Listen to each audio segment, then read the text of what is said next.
Buenas tardes, estimados estudiantes. Vamos a revisar este material de la carpeta de recuperación del nivel secundario con la finalidad de que sigamos promoviendo el desarrollo de las destrezas vinculadas a la comprensión lectora. Para eso vamos a hacer una primera lectura exploratoria del texto. Luego haremos una relectura en la que nos detendremos para especificar, detallar, precisar algunos términos y algunos detalles que sean necesarios para el desarrollo de las actividades propuestas. El texto se titula Peligros y vulnerabilidades, los sismos. El Perú se ubica en la zona denominada Cinturón de Fuego del Pacífico, caracterizada por una alta sismicidad, donde se registra aproximadamente el 80% de los movimientos sísmicos a nivel mundial, por lo que el país está expuesto a la ocurrencia de sismos, tsunamis y actividad volcánica. El terremoto ocurrido en Ancash el 31 de mayo de 1970 registró 67.000 fallecidos, 150.000 heridos, 1.500.000 damnificados, ocasionando daños por un costo estimado de 800 millones de dólares americanos de la época. Este evento dio origen en el año 1972 a la creación de Defensa Civil en el Perú. El terremoto de Pisco, ocurrido el 15 de agosto de 2007, afectó las regiones de Ica, Lima y Huancavelica, dejando 596 fallecidos, 1.292 heridos y 655.674 damnificados, cuyo impacto fue de 1.200 millones de dólares americanos. Condiciones de vulnerabilidad ante casos de sismos. El Perú es vulnerable por encontrarse en la zona donde la placa tectónica de Nazca se subduce con la placa de Sudamérica, formando parte del Cinturón de Fuego del Pacífico, donde se registran más del 80% de los movimientos sísmicos a nivel mundial. La existencia de la cordillera de los Andes, con sus características geológicas y geomorfológicas, presenta fallas que pueden ser activadas por movimientos sísmicos. Lima Metropolitana y Callao agrupan casi el 50% de los habitantes en alta exposición. Lima es la ciudad que en más ocasiones ha sido afectada por terremotos, 12 veces desde el siglo XVI hasta la actualidad. En 1587 y 1746 fue literalmente destruida. En cuanto a vías troncales expuestas a peligro sísmico alto, en Perú tenemos 4.900 kilómetros. Los principales puertos de la costa están expuestos a la amenaza sísmica alta, siendo el principal el puerto del Callao, con volúmenes de carga de 154 millones de toneladas. La infraestructura física y productiva, así como lugares turísticos y arqueológicos, dada su antigüedad y escaso mantenimiento, son vulnerables a la ocurrencia de sismos. Por otro lado, se tiene limitada disponibilidad de instrumentos de detección, medición y monitoreo de sismos en instituciones técnico-científicas, lo cual no facilita el conocimiento científico de la vulnerabilidad. Este texto ha sido recuperado de la página CENEPRED y en donde se presentó como un manual.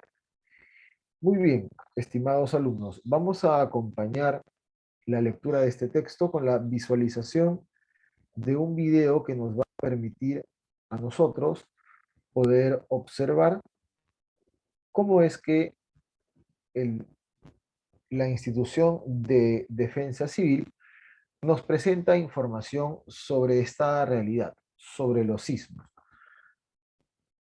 Por esto, vamos a revisar esta información con la finalidad de informarnos más al respecto.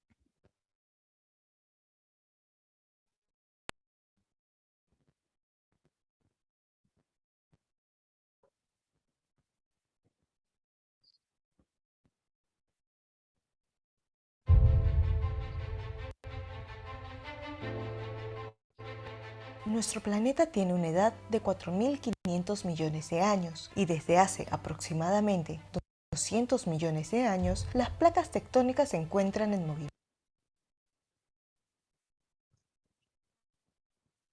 movimiento hasta llegar a tener la forma y ubicación actual.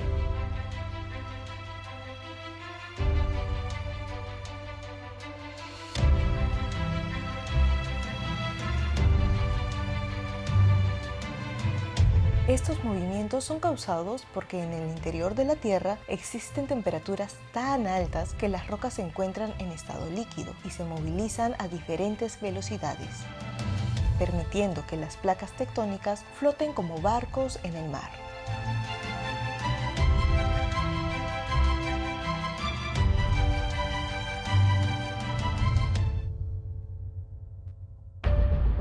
Las placas se separan y permiten que las rocas salgan del interior de la Tierra, sobre todo en los fondos oceánicos. También, las placas se movilizan de manera lateral, procesos que son conocidos como desplazamientos horizontales. Asimismo, lo hacen de manera frontal, lo que es conocido como proceso de subducción. En el Perú se presenta el proceso de subducción, que permite que la placa de Nazca se introduzca a diferentes velocidades por debajo de la sudamericana. Este fenómeno genera que la cordillera de los Andes se encuentre en continuo levantamiento.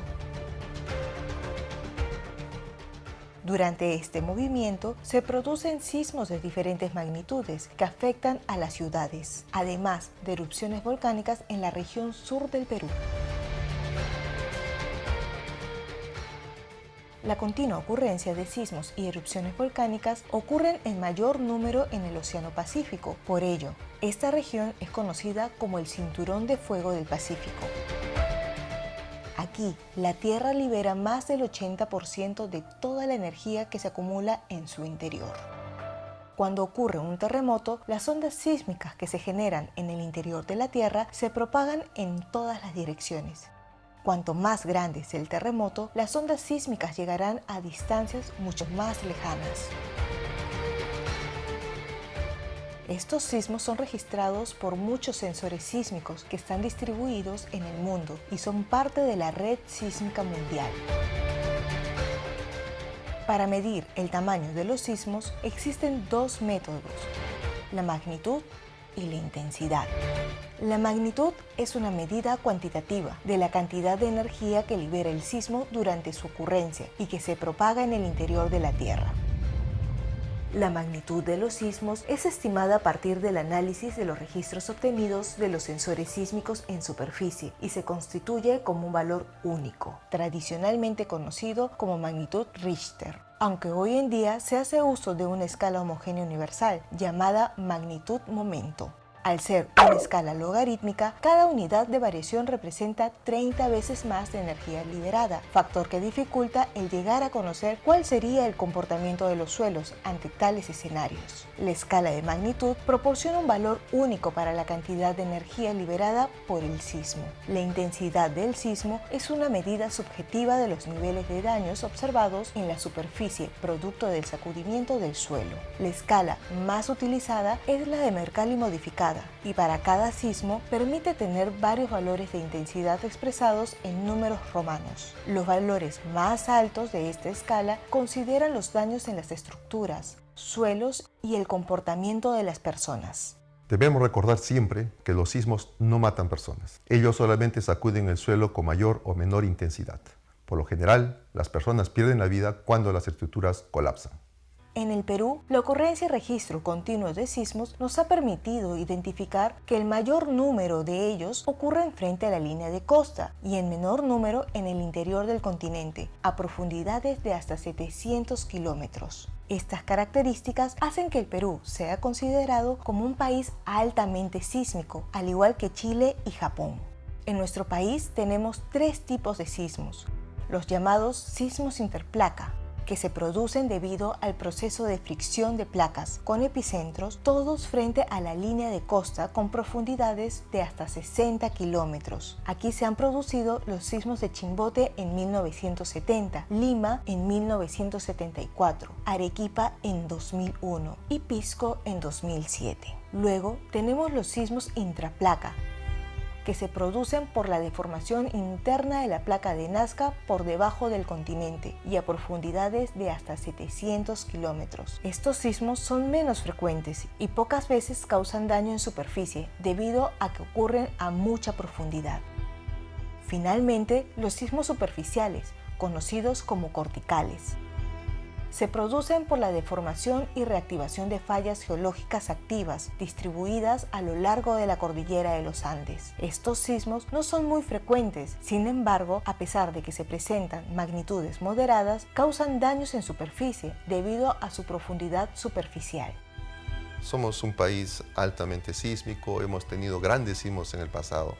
En los 500 años que tenemos de información, estamos teniendo datos de aproximadamente 50, 60 grandes eventos que han afectado las ciudades de nuestra costa, las ciudades del interior. Entonces, si los sismos en realidad son cíclicos, donde ocurrió un sismo tiene que volver a ocurrir, solamente es cuestión de tiempo que se vuelva a presentar. Entonces, la ciencia hoy en día todavía hace muchos esfuerzos por intentar predecir el sismo, es decir, conocer el lugar, la magnitud y la fecha. En los años 70 han habido intentos de lograr este objetivo, pero obviamente no ha sido posible por la complejidad que representa la ocurrencia de los sismos, la generación de los sismos.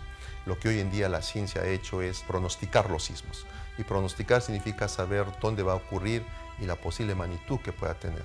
Entonces, nuevamente volvemos al hecho de que la sismometría, el desarrollo tecnológico nos ha dado facilidades de instrumentación para lograr este pronóstico. Y hoy en día, nuestra institución ha manifestado ya en las últimas investigaciones de que en la zona costera del Perú existen dos zonas en este momento críticas en las cuales se tiene una alta probabilidad de que se produzca un sismo, y esa es la zona centro del Perú y la zona costa sur del Perú. En la zona centro, el último gran sismo que aparentemente ocurrió fue el de 1746. Ya pasaron más de 270 años, entonces este sismo tiene que hacerse presente en algún momento. En el sur del Perú, el de 1868, se descargó el sismo del 2001, descargó parte de esta energía, pero aún resta energía por liberarse. Y eso va a involucrar a departamentos como Moquegua, Tacna, por ejemplo, ¿no? El estudio de los sismos tiene como objetivo saber dónde ocurrirán los próximos terremotos, a fin de reducir el riesgo a cual se encuentran expuestas las diversas poblaciones que habitan en el país altamente sísmicos, tal como es el caso del Perú. En este sentido, las investigaciones que realizan los científicos peruanos del Instituto Geofísico del Perú, usando datos sísmicos y de GPS, les ha permitido identificar los lugares donde se harán presentes los sismos, así como generar escenarios de riesgos para las posibles ciudades a ser afectadas.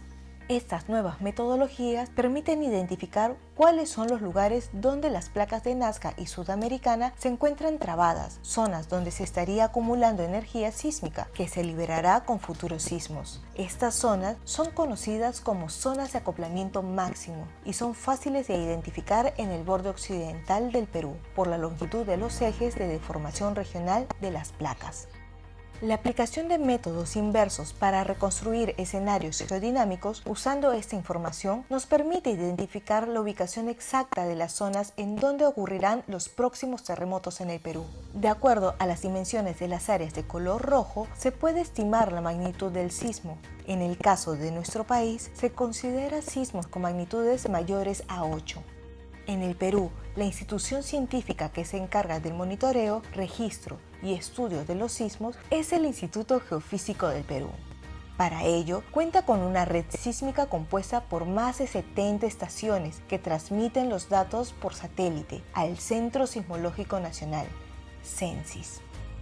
Del análisis y procesamiento de todos los datos recolectados, los profesionales del IGP emiten los reportes sismológicos al Instituto Nacional de Defensa Civil para la atención de las emergencias que pudieran presentarse. De igual modo, a la Dirección de Hidrografía de la Marina de Guerra del Perú para evaluar la posible generación de tsunamis. Además, al público en general a través de las redes sociales oficiales del IGP y la aplicación móvil Sismos Perú. El conocimiento científico obtenido por los investigadores del IGP es publicado en revistas internacionales especializadas, reportes técnicos, conferencias y en diversas reuniones, incluyendo las relacionadas a los simulacros nacionales. En el Instituto Geofísico del Perú seguiremos haciendo ciencia para protegernos, ciencia para avanzar. Gobierno del Perú. El Perú. Importantísima la información que nos brinda este video en cuanto a los orígenes, las causas de los sismos, la naturaleza de los mismos, las diversas categorías que ellos pueden presentar, pero además también las instituciones que en el Perú nos permiten ya no solamente predecir, sino también nos permiten tener una adecuada preparación frente a ellos. Vamos a volver entonces al texto que hemos revisado en un principio y complementados con la información que hemos obtenido a través del video, intentaremos desarrollar algunas propuestas. Peligros y vulnerabilidades, los sismos. Tomando en cuenta además un concepto, ¿no? El concepto de vulnerable. Aquello que puede ser dañado es vulnerable. Entonces, en el Perú, no solamente tenemos cierta tendencia a la peligrosidad por la naturaleza propia de los sismos, sino que hay zonas que son particularmente vulnerables. Y el texto nos va a precisar el porqué. El Perú se ubica en la zona denominada Cinturón de Fuego del Pacífico, caracterizada por una alta sismicidad, donde se registra aproximadamente el 80% de los movimientos sísmicos a nivel mundial.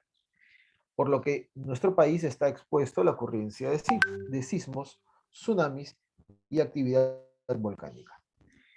Y luego se van a mencionar dos sismos que han sido de gran intensidad, que se vivieron en el Perú en la década de los 70 y luego en los primeros 10 años del siglo actual, del siglo XXI. El terremoto ocurrido en Ancash el 31 de mayo del 70 registró 67.000 fallecidos, 150.000 heridos, 1.500.000 damnificados, ocasionando daños por un costo estimado de 800 millones de dólares americanos de la época. Este evento dio origen en el año 72 a la creación de Defensa Civil en el Perú. El terremoto de Pisco, ocurrido el 15 de agosto del 2007, afectó a las regiones de Ica, Lima y Huancavelica, dejando 596 fallecidos, 1.292 heridos y 655.674 damnificados, cuyo impacto fue de 1.200 millones de dólares americanos. ¿Qué condiciones de vulnerabilidad tiene nuestro país frente a probables sismos? El Perú es vulnerable, dice, por encontrarse en la zona donde la placa tectónica de Nazca se subduce con la placa de Sudamérica, formando parte del cinturón de fuego del Pacífico, donde se registran, como ya se ha mencionado, más del 80% de los movimientos sísmicos a nivel mundial. Pero adicional a esto, tenemos la existencia de la cordillera de los Andes, que con sus características geológicas y geomorfológicas presenta fallas que pueden ser activadas por movimientos sísmicos. Adicional a esto, Lima Metropolitana y el Callao agrupan casi por el 50% de los habitantes en alta exposición. Esto significa los habitantes en peligro de sufrir daños a causa de un sismo. Lima es la ciudad que en más ocasiones ha sido afectada por terremoto, en total 12 veces desde el siglo XVI hasta la actualidad. De hecho, en 1587 y 1746 fue literalmente destruida.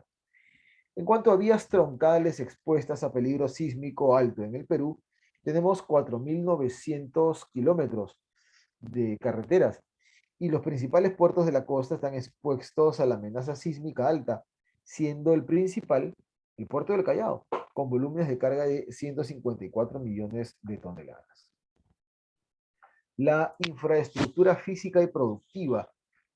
A esto nos estamos refiriendo con edificios y fábricas, así como lugares turísticos y arqueológicos, sitios arqueológicos, museos, huacas, dada su antigüedad y escaso mantenimiento, son vulnerables a la ocurrencia de sismos.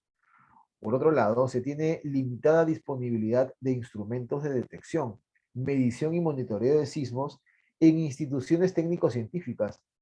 Sí, la tecnología no ha llegado todavía a ese nivel en nuestra patria. Hay países que tienen alarmas antisísmicas con, con una tecnología de vanguardia. Esto no pasa en nuestro país. Y justamente esto nos facilita el conocimiento científico de cuán vulnerables somos. Entonces, a partir de lo que hemos revisado y la información que nos ha brindado el, el video, vamos a desarrollar las actividades propuestas. Por ejemplo, en la primera actividad hay que ubicar en el texto dos datos que están explícitamente detallados allí. Primero, ¿en qué año se creó la institución de defensa civil? Y segundo, ¿cuál fue el hecho que generó la creación de defensa civil? Entonces, para esto vamos a volver a nuestro texto y buscaremos en qué lugar se habla de defensa civil. Y tenemos aquí el dato. Vamos a subrayar.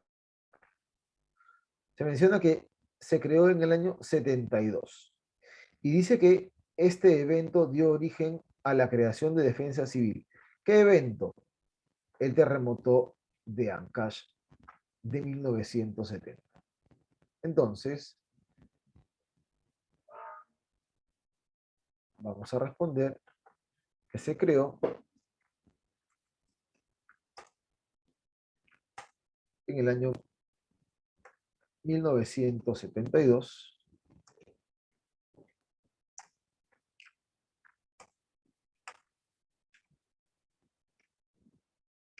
debido al terremoto de Ancash de 1970. ¿Correcto? Tenemos entonces ya la respuesta a la primera actividad planteada. ¿En qué año se creó Defensa Civil? En el año 72, debido a qué hecho, debido al terremoto de Ancash de 1970. Luego, ¿qué ciudad del Perú ha sido afectada por terremotos con mayor frecuencia? Este es otro dato que vamos a poder encontrar explícitamente en el texto. ¿Y en qué años ocurrieron los terremotos de Ancash y Pisco? Bueno, ya el de Ancash tenemos el dato justo en una respuesta anterior. Vamos a ver el de Pisco. Entonces, primero buscaremos qué ciudad del Perú ha sido afectada por terremotos con mayor frecuencia. Y este dato lo tenemos por aquí. Dice que Lima es la ciudad que en más ocasiones ha sido afectada por terremotos. De hecho, dice que fueron 12 en total. Lima, con 12 sismos en total. Y vamos a poner aquí Ancash en 1970 y Pisco. Y para esto vamos a remontarnos al texto.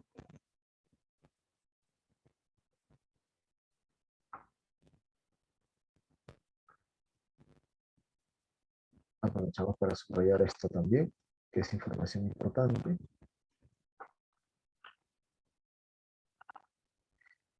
Y Pisco en el 2007.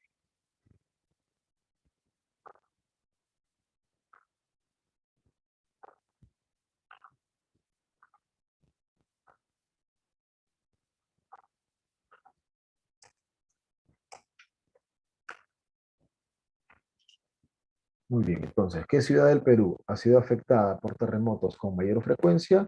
Lima, con 2 en total. ¿En qué años ocurrieron los terremotos de Ancash y Puno? Ancash en 1970 y Pisco, perdón, en 2007. Continuamos aquí. ¿Qué elementos naturales y sociales hacen que el Perú sea un país vulnerable ante la ocurrencia del sismo? ¿En cuáles podemos intervenir para reducir la vulnerabilidad de nuestro país? Entonces estamos hablando de elementos que nos vuelven vulnerables. Bueno, lo primero tendríamos que mencionar es la ubicación del Perú, la ubicación geográfica que nos pone en la zona del cinturón de fuego del Pacífico, ¿ok? Esta es es un primer elemento. La ubicación geográfica del Perú, que lo sitúa en el cinturón de fuego. Este es un primer elemento. Esto, de hecho, es un elemento natural, además.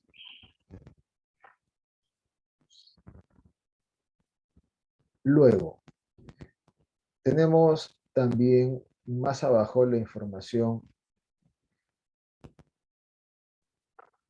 aquí, la existencia de la cordillera de los Andes, ¿verdad? Esto también es importante, ¿no?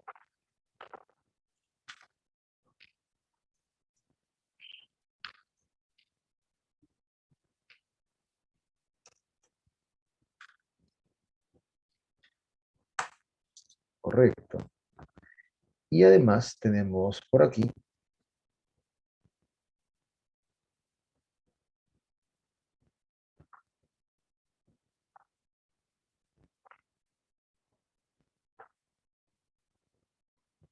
la infraestructura antigua y con escaso mantenimiento.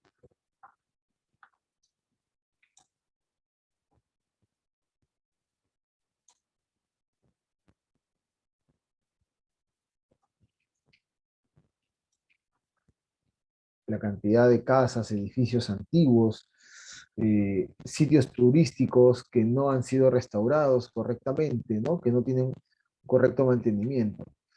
Eh, Todos estos son elementos naturales y sociales. ¿En cuáles de estos podemos intervenir para reducir la vulnerabilidad? Bueno, justamente podemos pedir a las autoridades el correcto mantenimiento de los edificios antiguos y sitios arqueológicos. Por ejemplo, ¿verdad? Los llamados monumentos históricos que podemos encontrar, por ejemplo, en los cascos de las ciudades, o estas grandes casonas que pertenecen a la zona turística y que no se les está dando eh, el correcto cuidado. Finalmente, por ejemplo, ¿no? En la localidad en la que vivimos, ¿cuáles son las condiciones de vulnerabilidad ante algún sismo? Por ejemplo, en mi caso, que vivo cerca al mar, una condición de vulnerabilidad es vivir cerca al mar ante una posibilidad de tsunami. Esta es una condición de vulnerabilidad. ¿Cómo se puede reducir esta condición de vulnerabilidad? Teniendo un plan de evacuación correcto, ¿verdad? Teniendo una mochila de emergencia, determinando roles para las personas que vamos a tener que evacuar, ensayando correctamente para que se quede registrado este plan de evacuación en nuestra memoria también. En el caso de ustedes, estudiantes, ¿cómo podrían reducir ustedes las condiciones de vulnerabilidad que poseen? ¿Cuáles podrían ser estas condiciones de vulnerabilidad? Tener cerca de pronto una casa en condiciones no tan buenas en su construcción, tal vez la presencia de árboles que están ya a punto de caerse, quizás el tener de pronto en el camino hacia la salida eh, algunos elementos como sillas o muebles. Sería bueno que nosotros nos pongamos a pensar en esto y podamos también plantear nuestras propias respuestas. Muy bien, estudiantes, estimados y estimadas, espero que hayamos podido revisar correctamente juntos este texto y que además nos haya servido para estar atentos y alertas frente a estas condiciones de vulnerabilidad que se nos pueden presentar ante la presencia de un sismo. Muy buenas tardes, que pasen un buen fin de semana. Nos